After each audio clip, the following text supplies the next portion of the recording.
عورت کی آواز کا پردہ ہے۔ اب دیکھیے کس حد تک نماز میں اس وقت عورتیں بھی شریک ہوتی تھیں، اگرچہ حضور نے فرمایا مردوں کی صف بہترین سب سے آگے والی ہے اور سب سے بری صف سب سے پیچھے ہے، کیونکہ اس کے پیچھے پھر عورتوں کی صف ہوتی تھی، اور عورتوں کے لیے سب سے اچھی صف سب سے پچھلی والی ہے اور سب سے بری سب سے آگے والی ہے۔ سب سے آگے والوں کے سامنے پھر مرد ہوتے تھے، ان کی پشت ہوتی تھی۔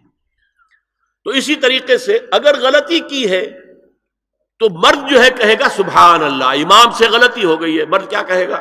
سبحان اللہ۔ عورت کیا کرے گی؟ اپنے ایک ہاتھ کے پشت پر اپنا ہاتھ مارے گی، اپنی آواز نہیں نکالنی، آواز کا پردہ۔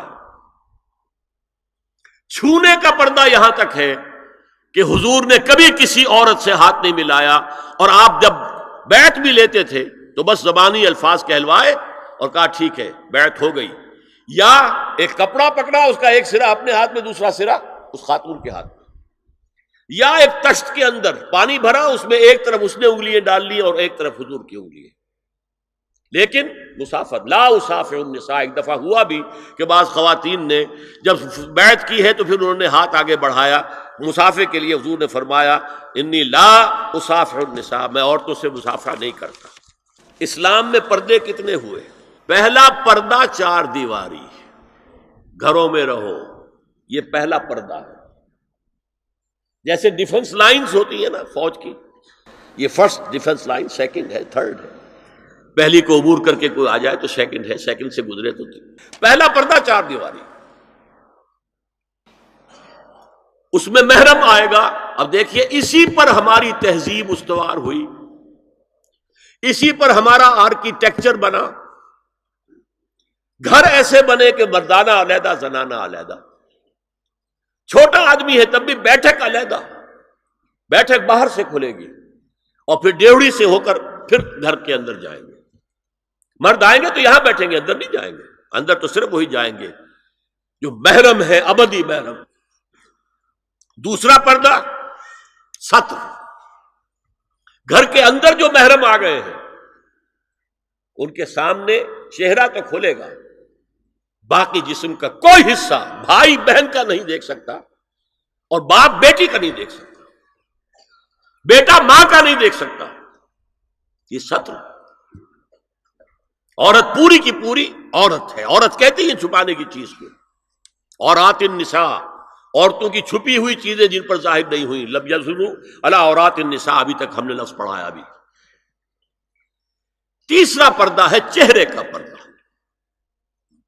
یہ ہے غیر محرموں سے، اور جب کہ گھر سے باہر نکلنا ہو اس کے لیے سورہ احزاب میں نے کہا تھا گھر سے باہر کا پردہ، چہرے کا پردہ وہ غیر محرموں سے ہے، اور گھر سے باہر نکلے گی تو غیر محرم سامنے آئیں گے۔ یا ایھا النبی قل لازواجک وبناتک ونساء المؤمنین یدنین علیہن من جلابیبہن ذالک ادنی ان یعرفن فلا یؤذین وکان اللہ غفورا رحیما۔ اے نبی صلی اللہ علیہ وسلم کہہ دیجئے اپنی بیٹیوں سے اور اپنی بیویوں سے اور مسلمانوں کی خواتین سے۔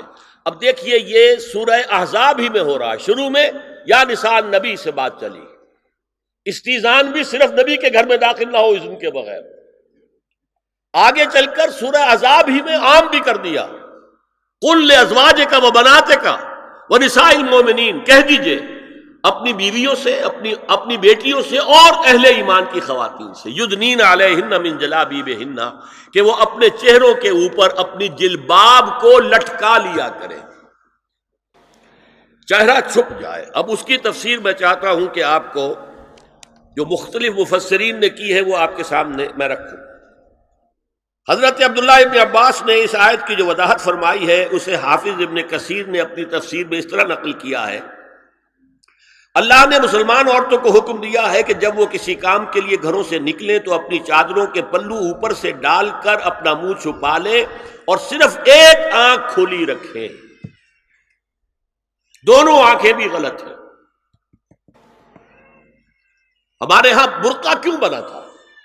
دیکھیے چادر میں عورت لپٹی ہوگی، اس کا ہاتھ جو ہے اس چادر کو سنبھالنے میں آکوپائی ہو جائے گا۔ برقع ضرورت کی ایجاد ہے جو ہوا ہے، اور اس کے آگے آپ کو معلوم ہے پچھلے برقعوں میں جالیاں لگی ہوتی تھی کہ نگاہوں سے بھی براہ راست سامنا نہ ہو۔ اور یہ میں نے اپنی آنکھوں سے دیکھا، انقلاب ایران کے بعد جو حاجی آئے ایران سے، ان کو جو میں نے دیکھا ہے، اس طرح چادر میں ملبوس عورتیں ہوتی تھی، لمبی سی چادر، ایک ہاتھ سے اس کو اس طرح پکڑا ہوا ہے اور صرف ایک آنکھ کھلی ہے، دوسری نہیں۔ میں نے شروع میں کہا تھا ہمارے نزدیک اسلام دین ہے، صرف مذہب نہیں۔ اسلام قرآن اور سنت دونوں پر مبنی ہے، صرف قرآن پر نہیں۔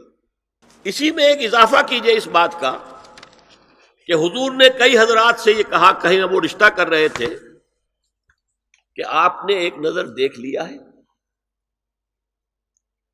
اب اگر یہ ایک نظر دیکھنا اس کی اتنی اہمیت ہے تو اس کا کیا مطلب ہے؟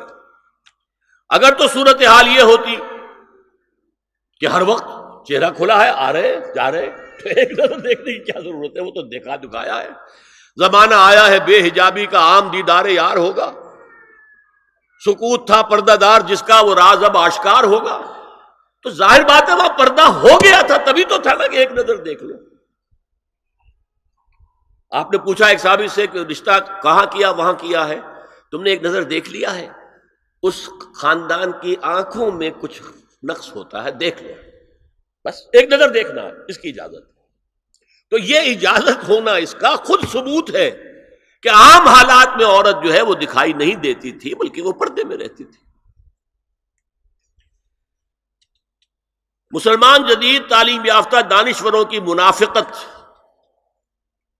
وہ کہتے ہیں یہ پردہ وردہ سب مولویوں کی ایجاد ہے۔ کبھی کہہ دیتے ہیں یہ تو ہندوستان میں راجپوتوں کا پردہ ہوتا تھا تو مسلمانوں نے یہاں یہ پردہ ایجاد کر لیا۔ میں نے دیکھا ہے عرب کی بدو خواتین کو مکے سے مدینے جاتے ہوئے نظر آتی ہیں۔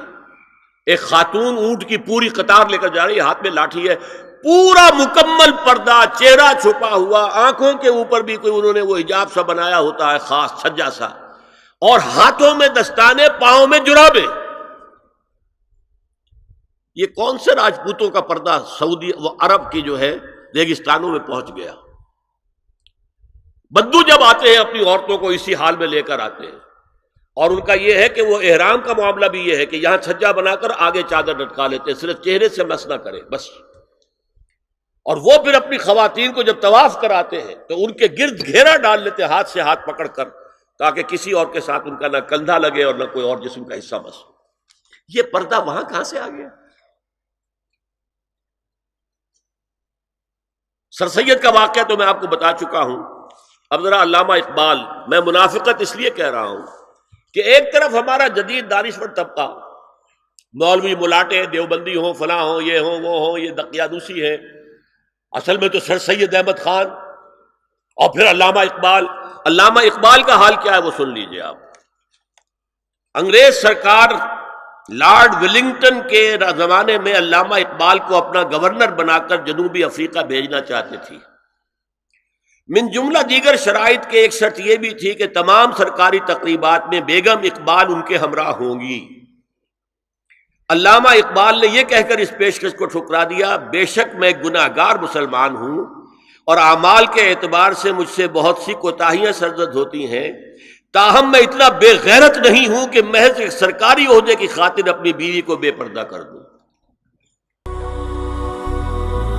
هي الحلقات تحفظني بآيات من القرآن، هي الحلقات تملأني بحب المصطفى العدنان، هي الحلقات تحفظني